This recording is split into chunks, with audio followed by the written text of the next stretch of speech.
Hello, it's me James and welcome back to another episode of Simply Survival. This is the series where I like to show you tips, tricks and tutorials, and of course I like to do this in complete survival. In today's video I'm going to be showing you 3 brand new illegals that I've never showcased on the channel before, so you can put them in your illegals museum. But right now we have got the most important job of them all. That is right, I gotta show you the brand new features of the pot house. Now, for anyone that doesn't know, the pot house is a community build where I ask you for any suggestions that you want added to the pot house. In turn, I pick the top comment, the most liked comment, and that gets added to the pot house. I also pick my favorite comment, that also gets added to the pot house. So 2 suggestions overall get added, and it gets added every single episode. And let me tell you, this is gonna be absolutely insane. First things first, let me add the names of the users that won the suggestions. So first of all, we have this user right here. And this user's suggestion got 50 likes. I think that's the most liked suggestion that we've ever had. And the suggestion was to simply build a path and a front garden to the pot house. And that I have done. What I'm going to do very quickly is just go to sleep, and then we can have a little look at the path and the front garden. So I'm not going to lie, I'm not the best of builders, but I thought for the path, we may as well add some pots, so we can get this sound when we walk on top of them. And of course, it is the pot house. Oh god, run! Oh my god, I saw it in the corner of my eye. Wow, that was so close. As I was saying, the suggestion was to build a path and a little front garden. So, as I said, I have tried. It's not the best, but yeah, if you have any suggestions to improve anything, feel free to leave them in the comments below. I've added pots so we could hear the sound of the pots when we walk on them on the path. I thought that was a nice little feature. I've also added these, which I noticed in the comments of that comment. And this is the little front garden. I've got some little pots and some little flowers like so with some other pots. I've added a little wall like so, and this side I've had a little pond and a fish, which wasn't actually suggested, but I just thought, that would look nice in a front garden, so I'm going to add it. The fish is called Dot. I literally just wanted to name tag it just in case it disappeared. I've added some sugarcane with a few more pots. This thing right here is supposed to be a bird bath, but yeah, I mean, it doesn't look like the best bird bath, but I thought, what goes in a front garden? I mean, it kind of works, right? So yeah, we've got the front garden, and of course, we've got the path now. And that just leaves my favorite comment. Now, this comment, I'm not going to say it was my favorite. It was kind of heartbreaking reading it. And it was an actual memorial comment to someone's friend who actually, unfortunately, passed away. He wanted me to name a sheep, Mr. Sheep, in memorial to his friend. And that's exactly what I did. So, here we go. Here's Mr. Sheep. Again, I'm really sorry to hear what happened to your friend, buddy. It's totally heartbreaking.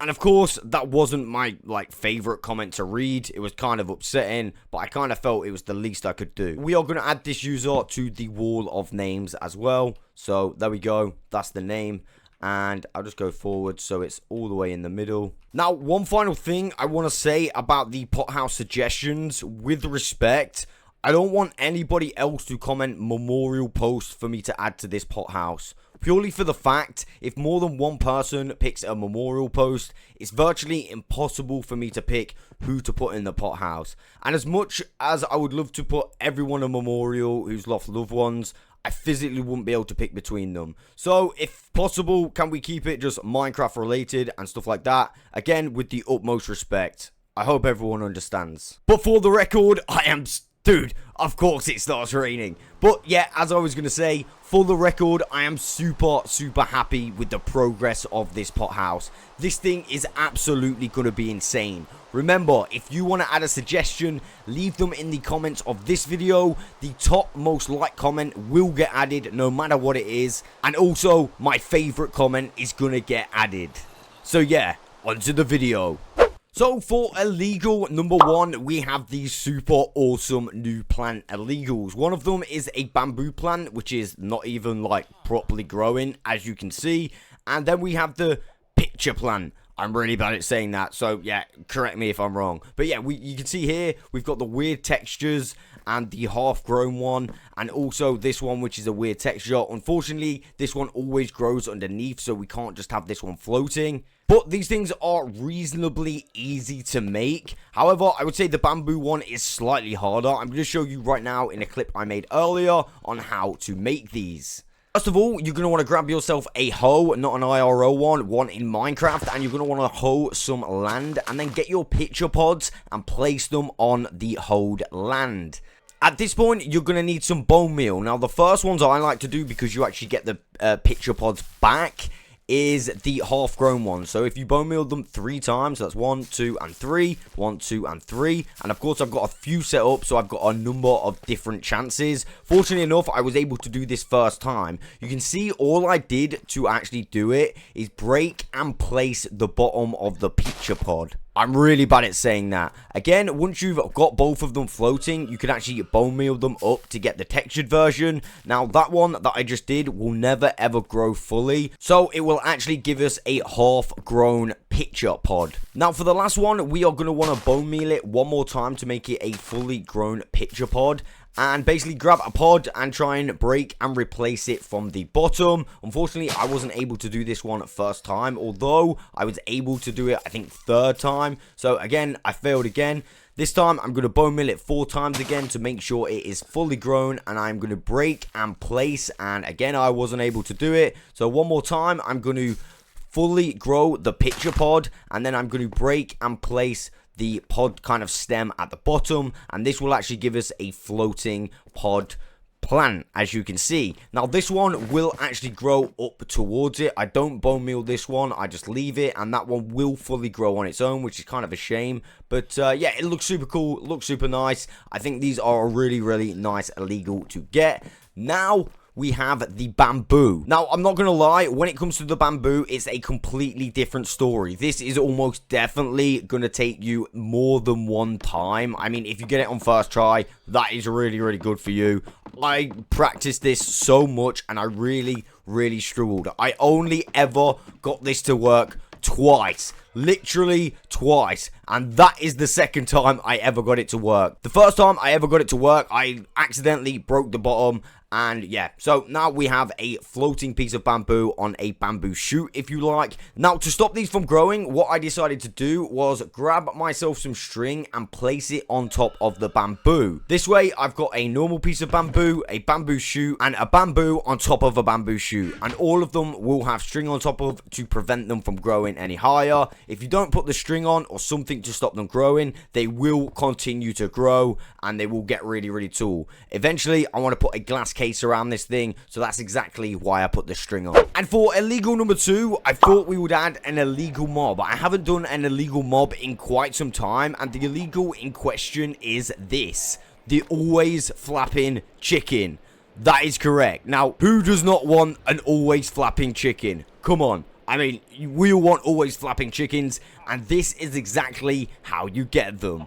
So, to get this always flapping chicken, it's actually really simple. You need a little platform where you want to put your boat, and then you want to make a staircase going up to that platform. A 3-high staircase should be perfect. Now, you're also going to need a chicken. I use a egg, and fortunately enough, I was able to get a chicken first time. I used some seeds to grow up the chicken, and as soon as I've done that, I'm going to get my raft. I decided to use a raft on this specific one. I think a raft makes them look super cool, so I grab my raft, and then I can put my raft in position, which is on the platform just behind the staircase, as you can see. Then we're going to get the seeds once again, and we are going to lure the chicken over and up the staircase, up and over should I say, and then it should sit on the raft. And as you can see, this thing will be an always flapping chicken, and at this point you can remove the staircase and you will have an always flapping chicken. So once again, I'm going to show you this second clip because I'm not actually sure if these things flap in boats all the time. I think they may very well do. So, I mean, I don't know. I don't know if they think they're falling or what, but I just want to show you this clip anyway. You can see I put my boat in position. This time I'm using a chest boat for a little bit of variety. I was able to get an egg first time to hatch, and then I used the seeds to grow it up once again and lure the chicken up the steps. Once the chicken obviously knows that I'm holding seeds, it will follow me up the steps. I go up the steps, I drop down, and yeah, this one kind of confused me. You can see that I kind of nudged it in, so he like lands, and I'm like, oh, right, that failed. So I kind of like try and nudge it in to see if it would work, and lo and behold, it does work. So yeah, you can see there, he goes in sideways because it's a chest boat. I don't know why they sit sideways in a chest boat, but yeah, I have now got my second always flapping chicken. I think a nice variety of a chest boat and a raft looks really, really good. Last but no means least, we have the blocks that will always stay on fire. These blocks are permanently going to be on fire, and this fire will never ever go out. So it's a little bit like if you light netherrack, that will never ever go out no matter what you do, unless of course I think if you put rain on it or cover it up or something like that. Instead, we can do this with literally any block in the game. You can see that I've done it with ice because I thought ice would be a pretty nice one, you know, to set fire to. It kind of looks like the polar opposites. We have fire on top of ice. I mean, I think it looks really cool. My friend Monkey has done this with illegal blocks, so you really can do this with any block in the game. And this, my friends, is exactly how you do it. First of all, you need to make a combination of blocks in this kind of shape. Now, the reason I'm replacing it with grass is because I kind of thought that it would help with the next step, although I'm not 100% sure that is the case, but I just decided to do it anyway. Now, the reason I've done this formation of blocks is because when you place a lava bucket down on top, it will actually only spread out to that formation, as you can see. Now, all I'm going to do is remove the center and then repeatedly bone meal. And this is how we're going to get the always flaming block. So, unfortunately for me, I don't think I was able to get it first time. And I think I got it like another time, but they wasn't kind of like where I wanted them to be. So, I decided to do this one more time. And then I got two pretty nice looking ones. And they're the ones that I decided to do. So, once again, I placed the lava down, remove the center piece of lava, and bone meal like crazy, and you should actually get 2 flames, or maybe even more flames. I don't know why I said 2 flames, but yeah, for me, I got 2 flames, and you will get your always burning block. At this point, I decided to remove all of the other blocks surrounding the ice, so I could visually see that the ice was on fire. And once I'd done that, I decided to add some half slabs around the outside, just so it looks like a little bit more of a display unit, rather than just, you know, some ice and a block in the middle that's always on fire. This way, it makes it, like I said, look like a little bit more of a display cabinet, and I think it looks really, really nice. Remember to pick a safe location to actually build this one, or you might end up burning down your museum. And there we go. There are 3 brand new illegals that you can add to your illegal block / item museums. And that, my friends, is all I've got time for. Remember, if you want your suggestion added to the pot house, make sure you leave a comment below, and you never know, your name might be on the wall next video. As I said, that's all I've got time for. I will catch you on the next one.